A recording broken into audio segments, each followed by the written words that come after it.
I've also considered the submissions of counsel.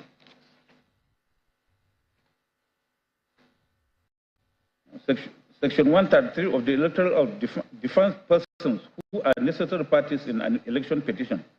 Generally, necessary respondents in an election petition are the persons whose election or return is complained of and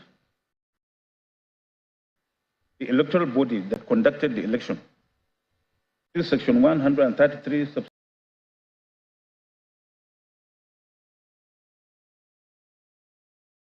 Section 2 and 3 of the Electoral Act 2022.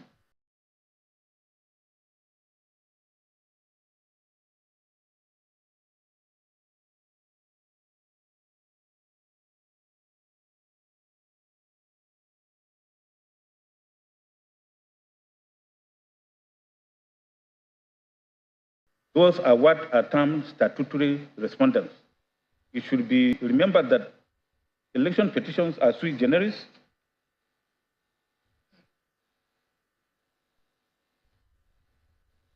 As sui generis, and its procedure is strictly regulated by statute. That's why a person does not fall within the category of statutory respondents. They are not necessary parties in an election petition. See the cases of Agbere and Mimra, Buhari and Yusuf, APC and as electoral officer or agent of the third respondent in the election petition, challenging the result of such an election.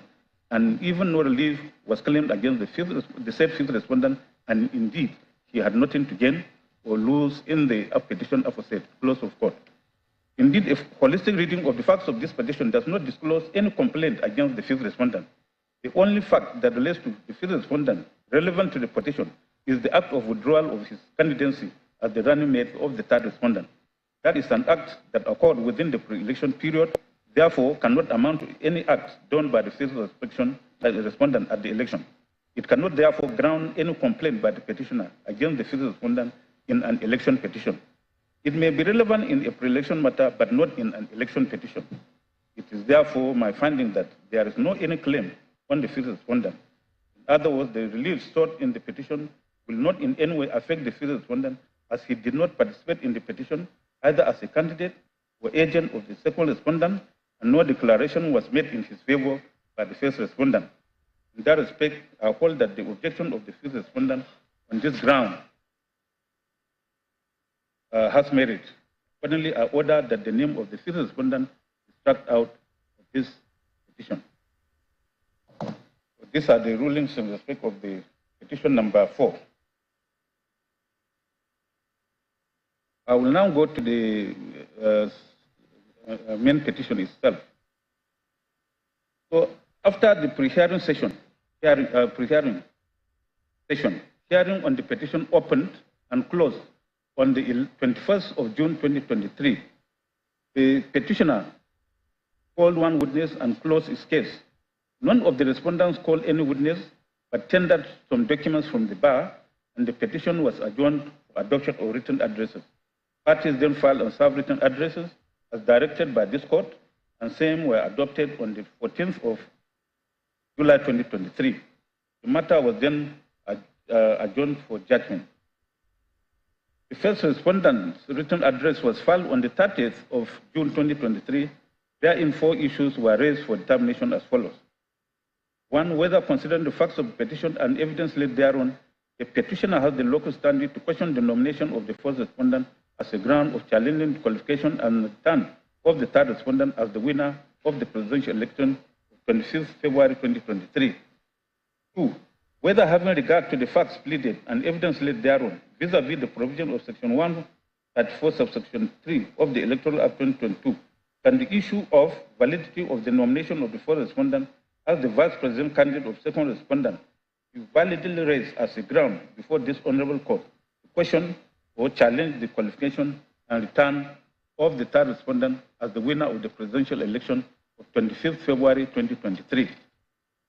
Number 3, if the answer to note 2 is in the affirmative, whether having regard to the facts pleaded, the nomination of the first respondent as the vice president candidate of the second respondent is void, as to render the third respondent not qualified to contest the presidential election of 25th February 2023. 4. Whether considering the relief sought as per the petition accrues no utilitarian benefit to the petitioner, this petition not an abuse of court process. Well, to save time, all the other respondents filed briefs and raised issues. These issues have been produced in this judgment, including the issues raised by the petitioner.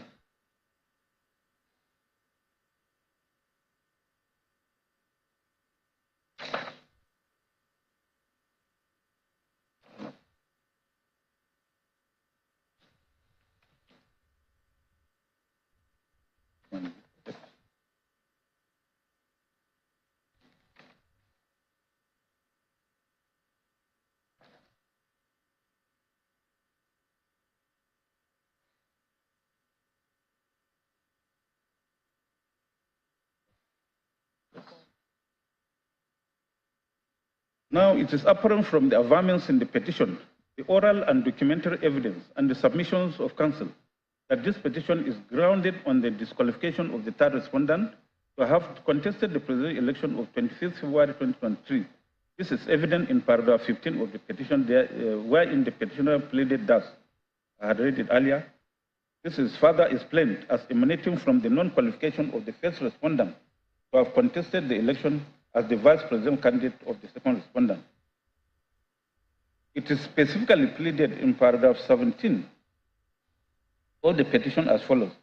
Your petitioner states that the fourth respondent was not qualified to jointly contest with the third respondent for the presidential election held on 25th February 2023, having been purportedly nominated by the second respondent as its candidate for more than one office. The specific reasons for questioning the qualification of third respondent have been pleaded in paragraph 16(1) and 2 of the petition as follows. Those paragraphs have been reproduced. If you get the judgment, you will see it there. So a combined reading of paragraphs 15, 16, and 17 of the petition, coupled with the particulars thereof, show clearly that the petition is premised on non-qualification of the fourth respondent. I find it necessary to state that the grounds for questioning the return at an election are stipulated in section 135, subsection 1 of the Electoral Act, that has been reproduced earlier. For the purpose of this petition, it is the ground stipulated in section 134(1)(a) that is relevant. In other words, the election of the third and fourth respondent as president and vice president is questioned on the ground that they are not qualified to have contested the said presidential election. I consider paragraphs 18, 19, 20, 21, 22, 23, 24, 26, and 28 of the petition as relevant for determination of the petition, which paragraphs have been reproduced in this judgment. In response, the first respondent, that's INEC, filed a reply to the petition where it was averred in paragraphs 14, 15, and 16 of the first respondent reply to the petition as follows, which have also been reproduced.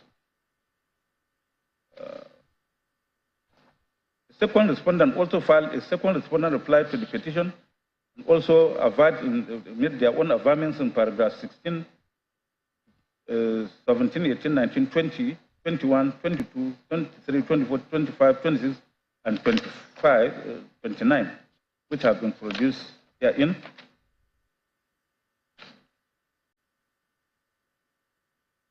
So from the totality of the pleadings in the petition and the replies of the respondents, what appears from the complaint of the petitioner is that the fourth respondent, while still a candidate of the second respondent for Borno's Central Senatorial District, was nominated and did accept to be the vice president candidate of the second respondent. That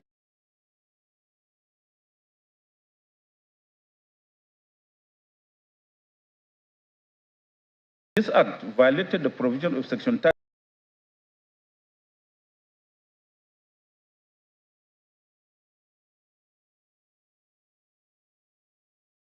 35 of the Electoral Act 2022.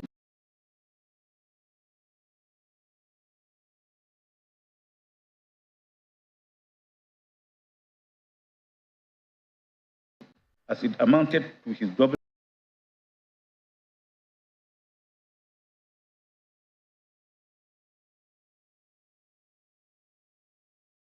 nomination. That in the circumstances, his nomination as an associate of the second respondent for the presidential election is void. That the result is that the third respondent was disqualified from contesting the election because he did not have a validly nominated running mate at the time of the election. The petitioner relied on Section 131 and 142(1) of the 1999 Constitution for his postulation. Section 131 and 142 sub 1 of the Constitution of the Federal Republic of Nigeria, as amended, stipulate as follows. A person shall be qualified for election to the office of president if A, he is a citizen of Nigeria by birth, B, he has attained the age of 40 years, C, he is a member of a political party and is sponsored by that political party and duly elected to the office of vice president if the candidate is for election to the office of president who nominated him as such an associate is duly elected as president in accordance with the provisions aforesaid. The general principles of interpretation, technical rules of interpretation of statutes are to some extent be avoided in a way as not to defeat the principles of government. That's why the words used are clear and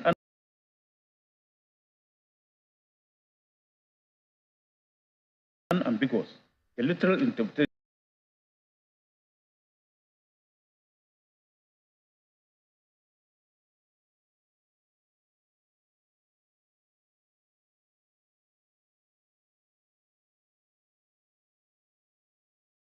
should be applied. In the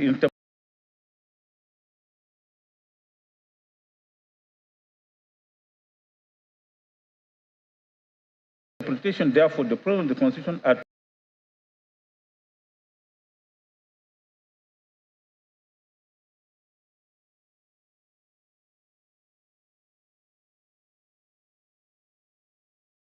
to be accorded holistic interpretation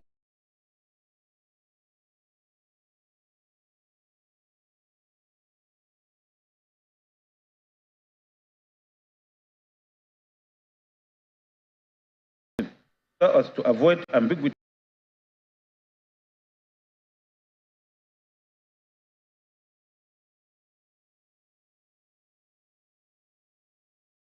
and arrive at the true intention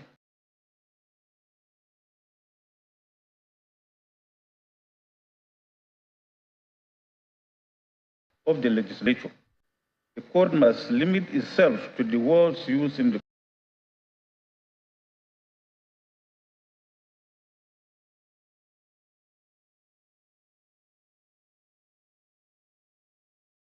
Constitution without resort to any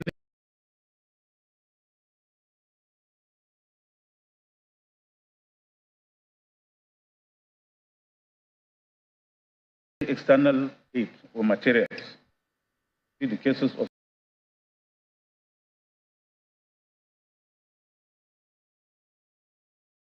Sani and President Federal Republic of Nigeria,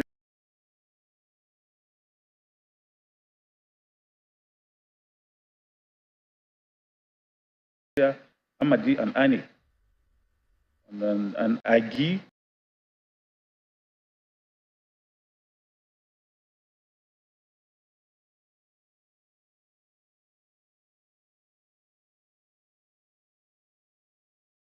and PDP and others. Thus, in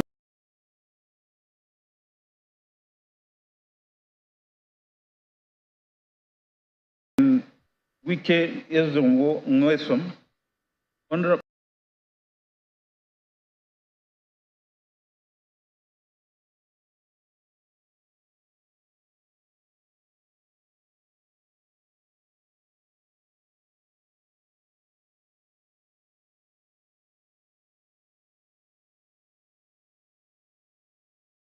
and Honorable Dr.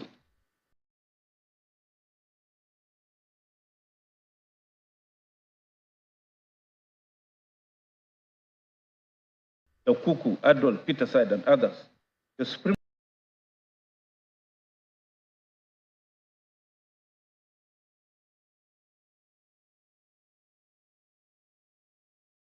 Court observed that, I quote, the principle of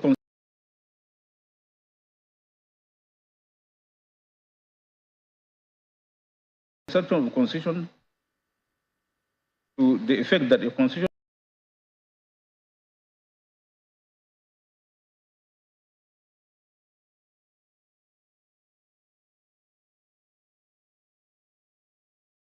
is a living document, not just a statute, providing a framework for the governance of a country, not only for the present, but for generations yet unborn. It was held that in construing the Constitution,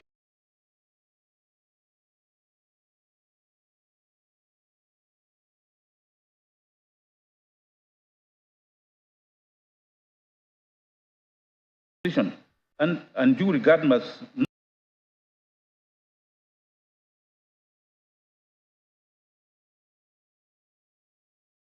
not be paid to merely technical rules, because in doing so, the objects of the provisions as well as the intention of the framers of the Constitution will be frustrated.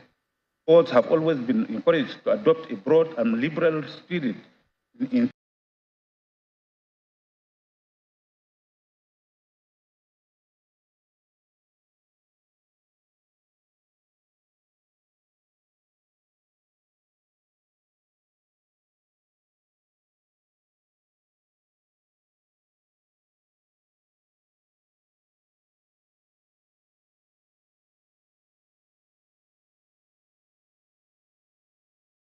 interpreting the provisions of the Constitution, while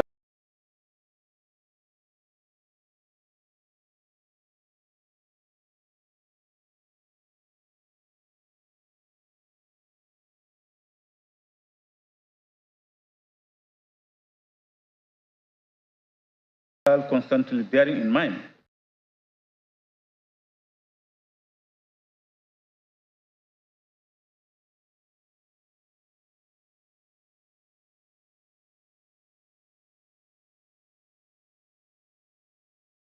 the object which that provision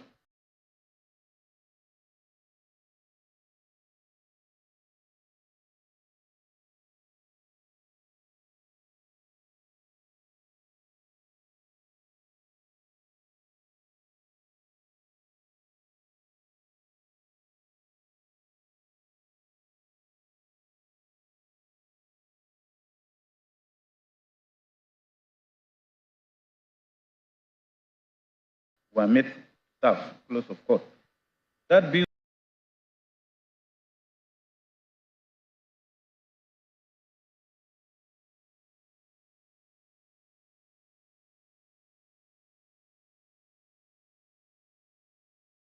so, where the Constitution has stipulated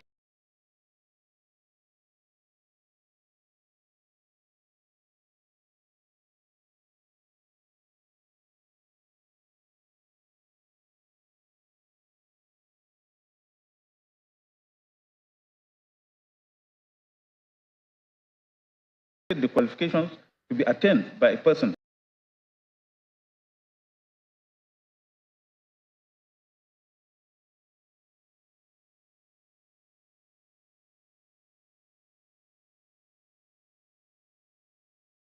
contesting or seeking to contest for any elective office created by the Constitution. The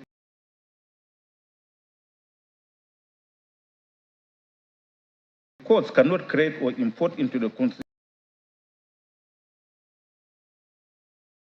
qualifying or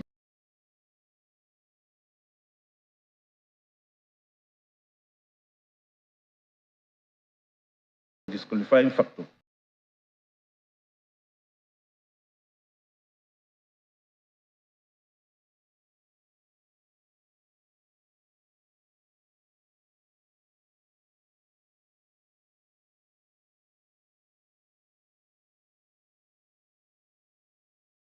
Dutifully followed by this court.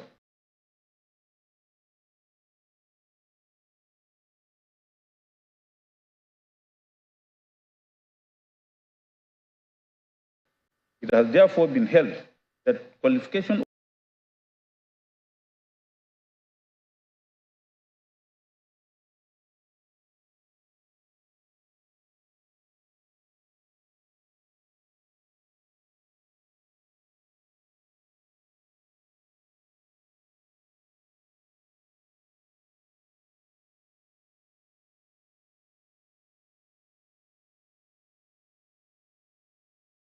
or disqualification of candidates to contest the election is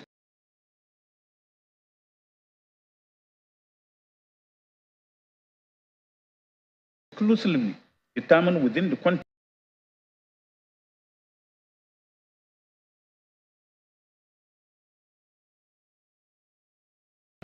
or scope of the Constitution, and that nothing can be added to it.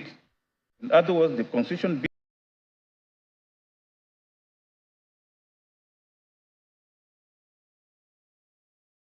being the ground norm is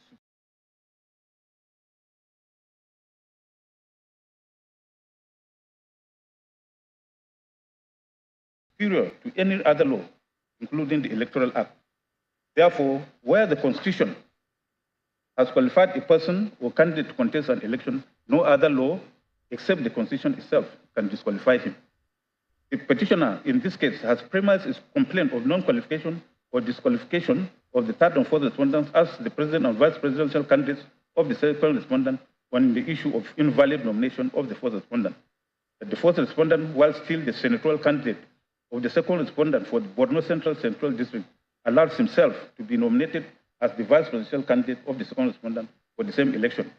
In our rulings earlier delivered on the motions and preliminary objections, we had ruled that the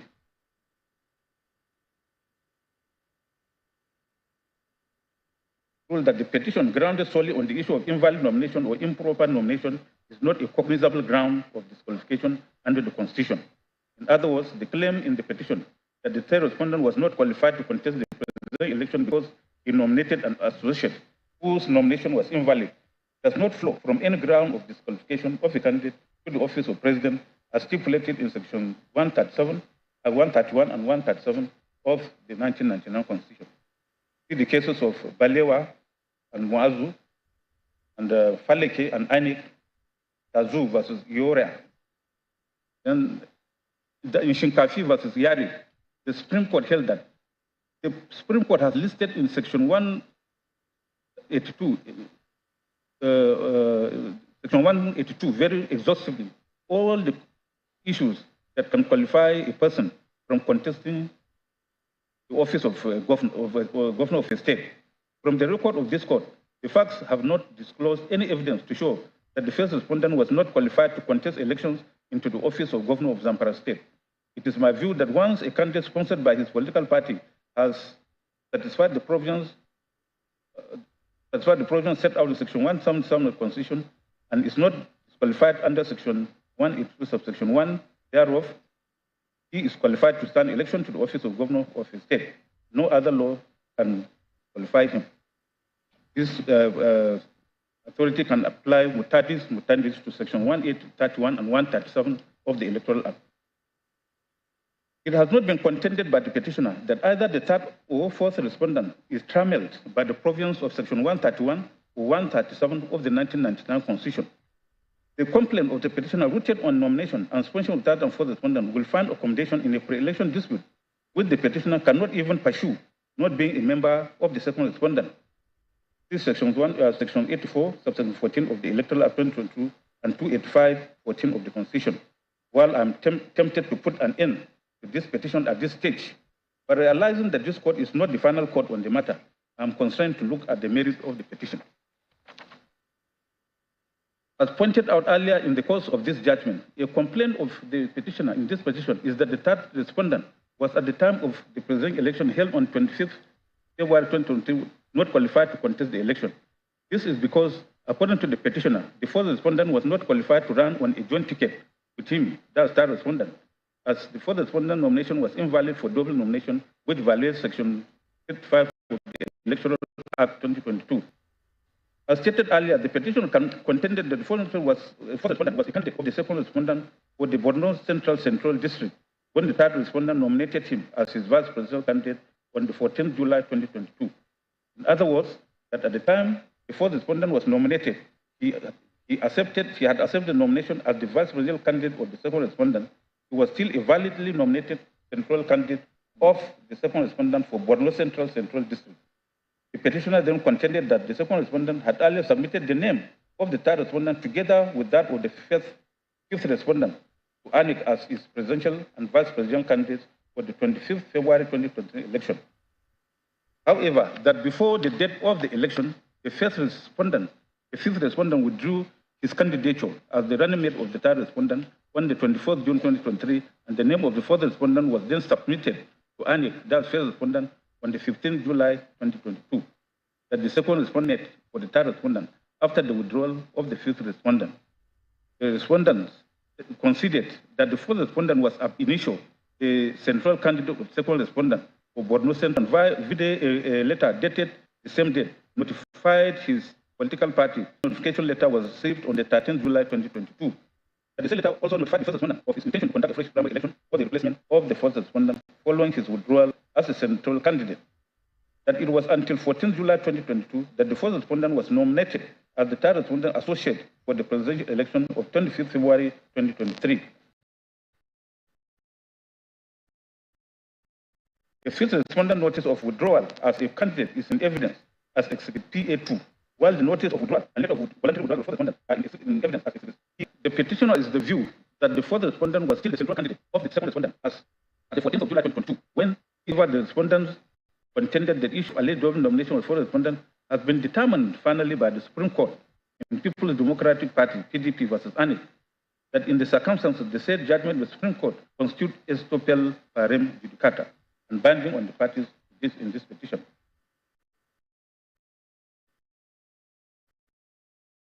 Now, for a judgment to constitute issue estoppel, the conditions are earlier stated in the rulings. So the three elements must be present in all citations apply. It is obvious that the judgment sought to be relied on for the plea of estoppel is that of the Supreme Court, the highest and final court in this country. There is no doubt that the decision was final, and the issue that was determined by the Supreme Court is the same as in the present petition, with whether the fourth respondent breached Section 35 of the Electoral Act by allowing himself to be nominated in more than one constituency. The petitioner has, however, argued that the issue decided by the Supreme Court was merely on the local standing and not the political party. That is why it uses the terms a candidate and normally allows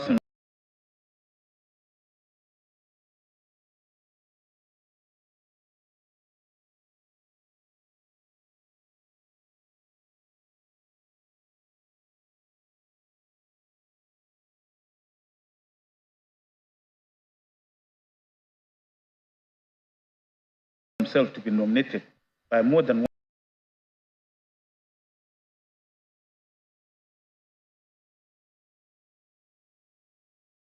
one political party or more than one constituency. That's to prove that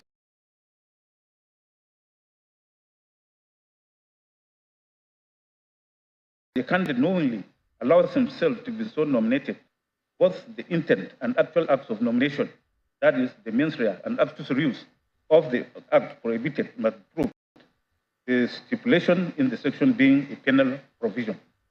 In the instant case, neither the intent nor the fact of the first respondent to allow himself to be so nominated was established.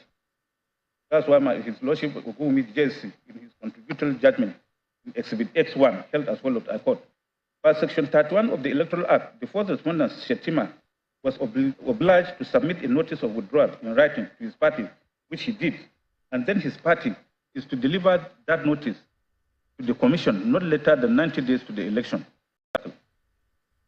Jim JC also contributed as follows, quote, the manifest intention to relinquish the earlier nomination to pave way for the nomination of another person to replace simply isolate the assumed or purported short-lived coexistence of the two nominations for treatment as multiple nomination without regard to the obvious intention of the first respondent not to be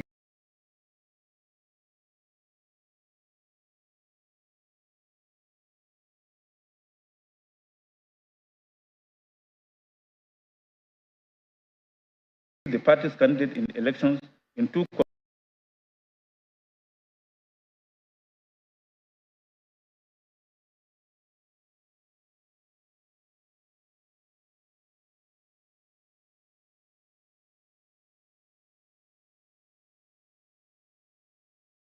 constituencies is against the legislative intent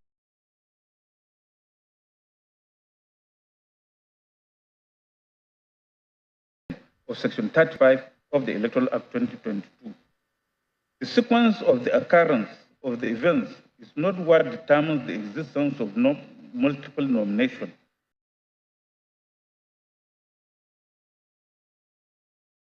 It is the intention, design, or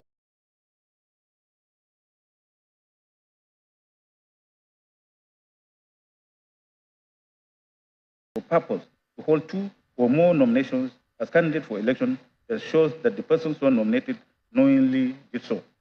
The second respondent did not intend that the first respondent should be its candidate for Borno Central election and its vice presidential candidate for the presidential election. And the first respondent did not understand or know that he was so nominated. The word knowingly in Section 35 of the Electoral Act must be interpreted broadly to include all its literal meanings. Barton's Legal Thesaurus, fourth edition by William C. Barton at page 356, is defined to include advisedly, deliberately, designedly, intentionally, learnedly, pointedly, purposefully, with knowledge, etc.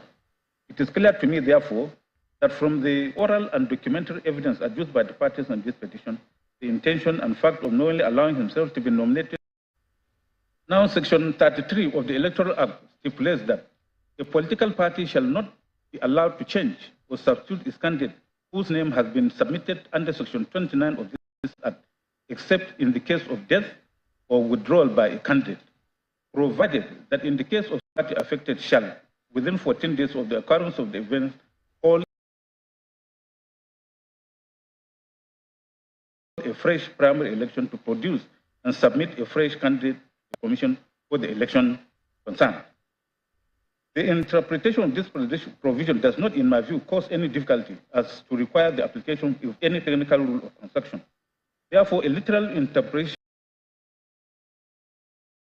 is that where a political party has submitted the name of a candidate pursuant to Section 29 of the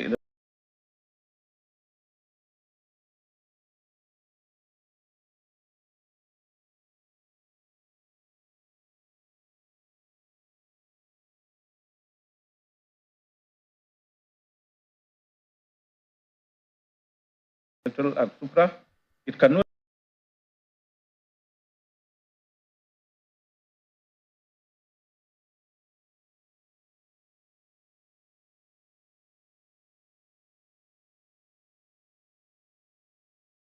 be allowed to substitute or change that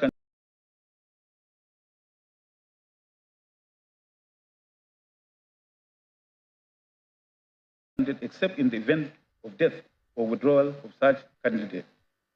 But the proviso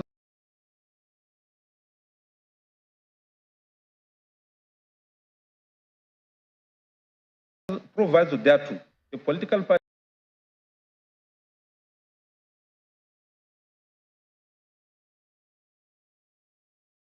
affected is enjoined to conduct a fresh primary election for the purpose of producing a new or fresh candidate to submit to the Electoral Commission. The grounds of the petitioner here is that the fifth respondent withdrew his nomination as vice presidential candidate of the second respondent, but the second respondent did not conduct another primary election for the purpose of producing a new vice presidential candidate within the 14 days prescribed by Section 33 of the Electoral Act. It should be remembered that by Section 142, subsection 1 of the 1999 Constitution, a presidential candidate for election to the office of president has the sole discretion, authority, or power of nominating his associate who shall run with him in the election as vice president. The choice or nomination of vice presidential candidate is not the product of any primary election. Therefore, in my view, the requirement to conduct a fresh primary election does not apply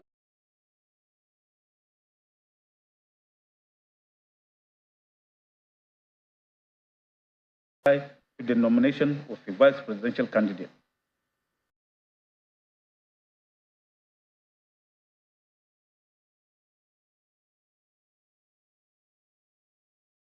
That's my Lord of GJC.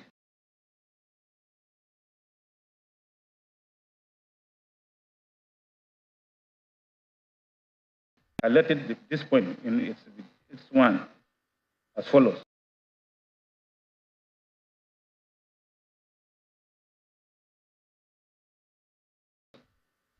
The fourth respondent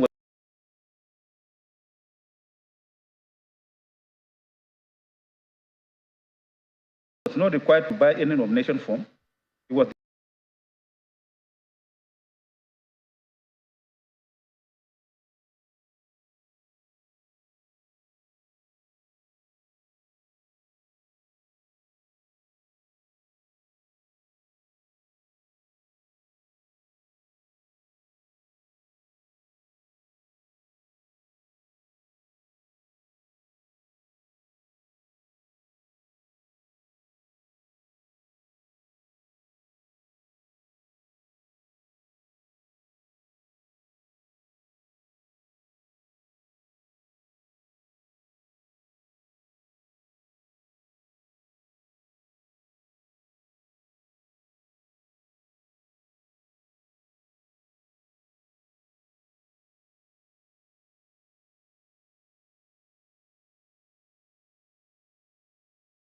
APC's vice president candidate. Close of court. The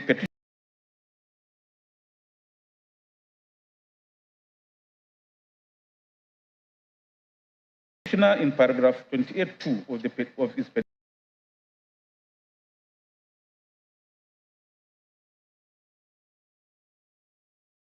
petition had averred and also contended in his final address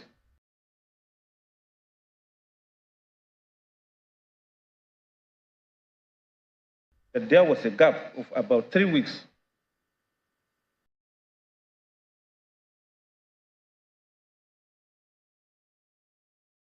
between the period the fifth respondent expressed his intention to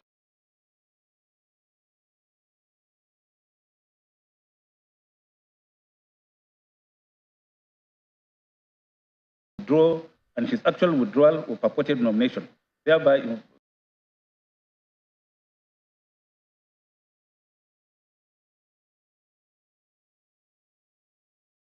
invalidating the nomination of third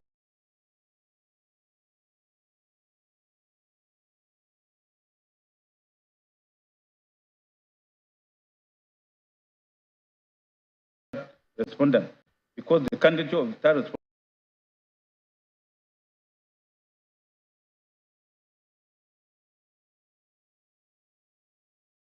respondent had lapsed and was no longer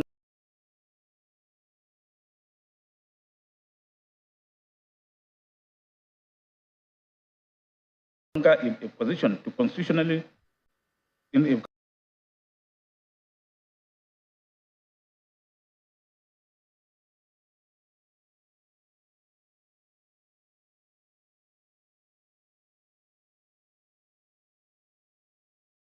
a position constitutionally to nominate a running mate. This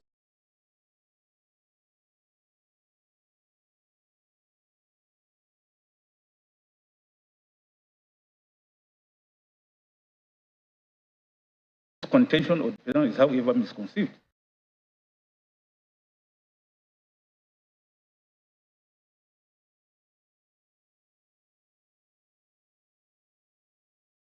There is nothing in the Constitution which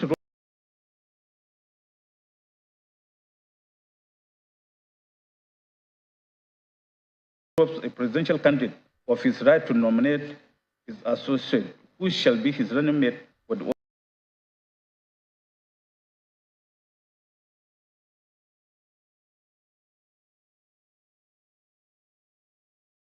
office of president. There is also nothing that invalidates the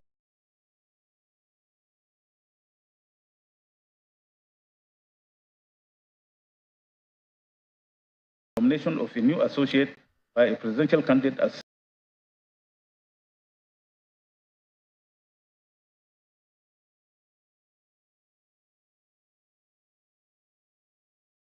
his running mate after the withdrawal of a previous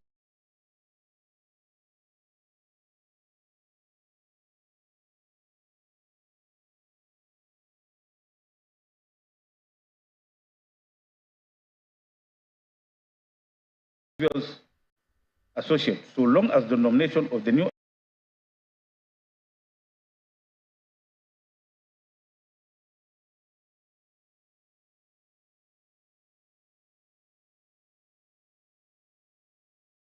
associate was submitted to the first respondent 90 days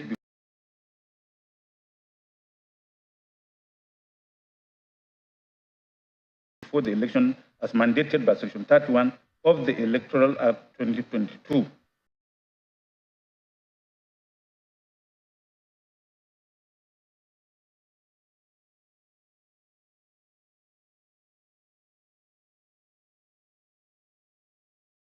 This contention of the petitioner is therefore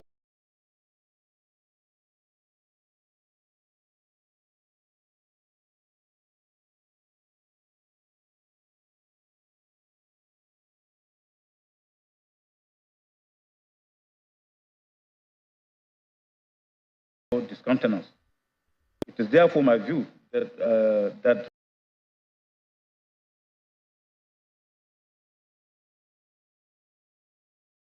the position of a person as vice president candidate not being subject to primary election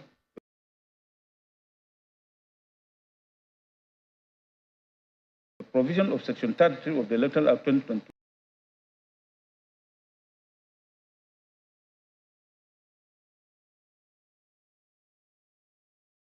would not apply. And that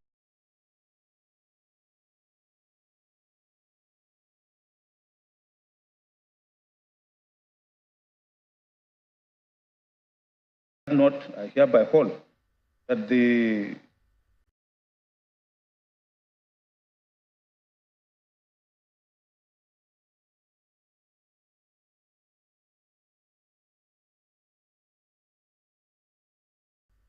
on that note, I hereby hold that the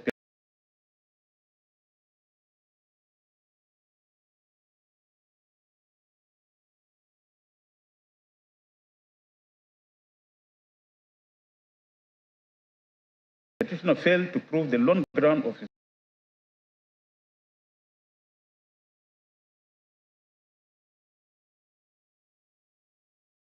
petition to the effect that the third and fourth respondents were not qualified to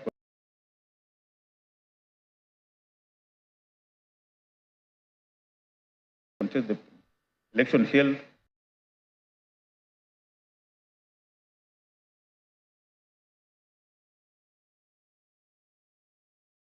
on 25th February 2023.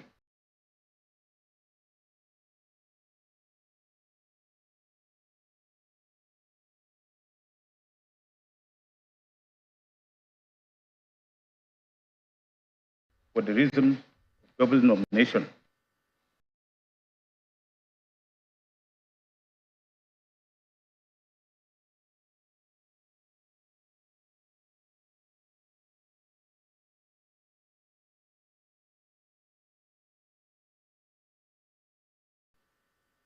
Having resolved the sole issue of this petition against the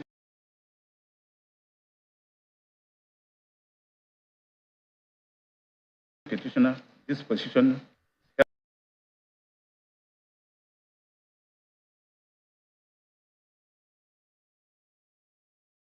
held to be devoid of any merit.